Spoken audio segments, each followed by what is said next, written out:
So, if the technique is known, why don't we all transport using anti-gravity propulsion? For each year of technological advance, the military advances 44 years. All science is merely a means to an end. The means is knowledge. The end is control. Who will be the beneficiary? What do they want? What they want is control. The establishment of a global economy which is totally predictable and can be manipulated in every sense. Ein Volk, ein Reich, ein Führer. What I am saying is that the vast majority of people is being controlled by the established upper class. I know this is like the plot of a bad movie, but stay with me for a minute. Anti-gravity exists. The ability for everyone to be a genius exists. Aliens exist, and much more efficient ways of producing energy exist. For example, the mighty engine, which produces the same amount of energy as a normal engine, but only using 5% of the fuel a normal engine uses. Or the PAP engine, which without fuel, only driven by the power of zero-point energy and a small amount of noble gases, can deliver 500 horsepower for a period of 10 years. Or the Maternita machine of the Maternita commune, which has delivered 3 to 4 kilowatts out of thin air for the last 20 years. What would be the consequences for the upper class if they lose their monopolistic knowledge? What would happen to them if people would know about the secrets they're holding for us? If I don't need any more gasoline, what would happen? If I don't need any more electricity or gas, what would happen? If I don't need any more medicines from the pharmaceutical industry, what would happen? In order to ensure their powers, the upper class, some call them the Illuminati, handles a strict agenda. The agenda has the aim to prepare the world for world domination, beginning in the US and Europe. According to conspiracy theorists around the world, this is what they are doing as preparation. By the way, these people are extremely smart and fanatic, extremely rich, and they have tried it before. Then they were called the Nazis.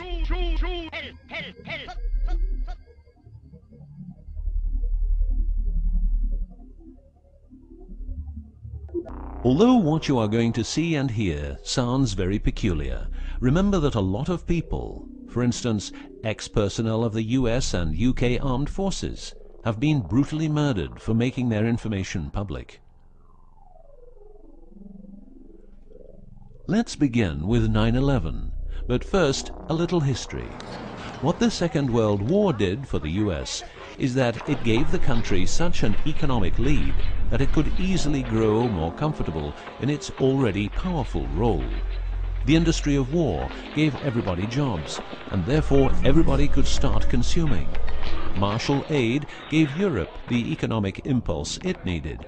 In other words, war leads to flourishing economies and leaps forward in technology. The process of transformation, even if it brings revolutionary change, is likely to be a long one, aside from some catastrophic catalyzing event like a new Pearl Harbor. These are the words of a neocon think tank whose members count people like Dick Cheney, Wolfowitz, and Donald Rumsfeld. What it says is that America needs a war to transform into its next shape, and 9/11 is our new Pearl Harbor.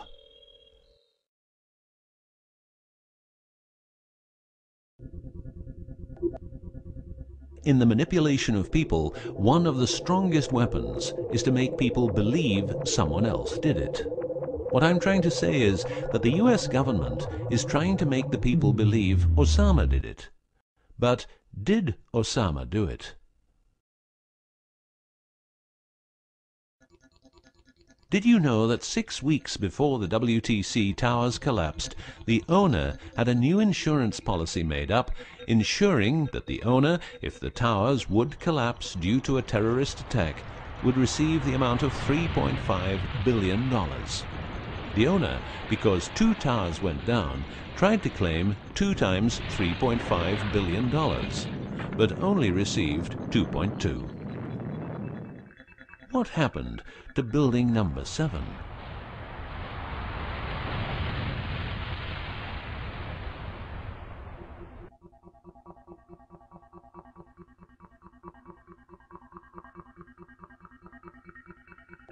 In order to control people who can be a hazard to the bad guys have control of a number of tools. One of these tools is the remotely operated electromagnetic frequency weapon. These use microwave, ELF, extremely low frequencies, and acoustic frequencies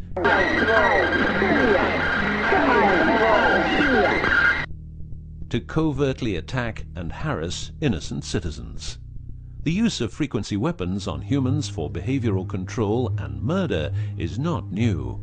For well over 50 years, neuro-electromagnetic frequency weapons have been perfected for their covert use in warfare. These classified, non-lethal or silent weapons, as they are known in the trade, have also been perfected by experimenting on an innocent and unsuspecting public since their early development. Directing a beam of frequencies to a human can cause a series of effects. A well-known effect is ELFs, causing nausea, headaches, wild racing heart without cause, sudden violent itching in different parts of the body. A frequency weapon can look like this, or like this. Its shape depends on how frequencies have to be directed to the target. Did you know that the US Patent and Trademark Office holds a vast amount of patents for machines which can be used in direct or subliminal mind control systems? Here are a few. Method and system for altering consciousness. Superimposing method and apparatus useful for subliminal messages, subliminal message generator. Enough about the frequency weapons. Check this link to learn more.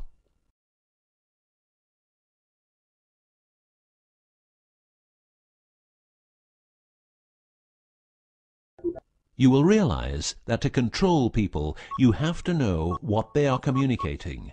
So in the 1950s, the UK and USA decided to set up the world's biggest espionage network to make sure all communications between Russians and spies or allies were monitored. This system has continuously been updated since the day it became operational. The system's name is Echelon and consists of a vast network of listening posts, extremely advanced computers, an enormous number of people, dishes, and taps. Echelon's computers capture every communication via Internet, GSM, UMTS, landlines, TV and radio broadcasts, satellite communications, private, military, and diplomatic, and listens to every word. The computers work with a list of keywords, and when a message contains one or more keywords, the message is directed to a specialist who examines the message. If it is suspicious, further action may be taken. Echelon centers are around the world, but here are the best-known locations. Menwith Hill, North Yorkshire, England. HARP, Remote Mind Control Computer Center, Alaska. Pine Gap, near Alice Springs, Northern Territory, Australia. Pine Gap has a complex of radomes, a huge computer room, and about 20 support buildings. The signals analysis section of the computer room is staffed exclusively by CIA and NSA analysts. Within the USA, Australia and the UK, the NSA can plug into every telephone call and message entering, leaving or transiting the country. The NSA is also constructing a network of towers up to 500 feet high, each tower at a distance of 200 miles from each other and stretching from the east to the west of the US. The network is called GWEN, Ground Wave Emergency Network. This network transmits very low frequencies combined with ultra-high frequencies and is used in case the communication systems in the US are rendered useless because of a nuclear attack. Coincidentally, the frequencies of GWEN coincide with the frequencies being used by frequency weapons. Also coincidental is the fact that mobile telephone systems like GSM and UMTS also operate in the same frequency areas as some frequency weapons.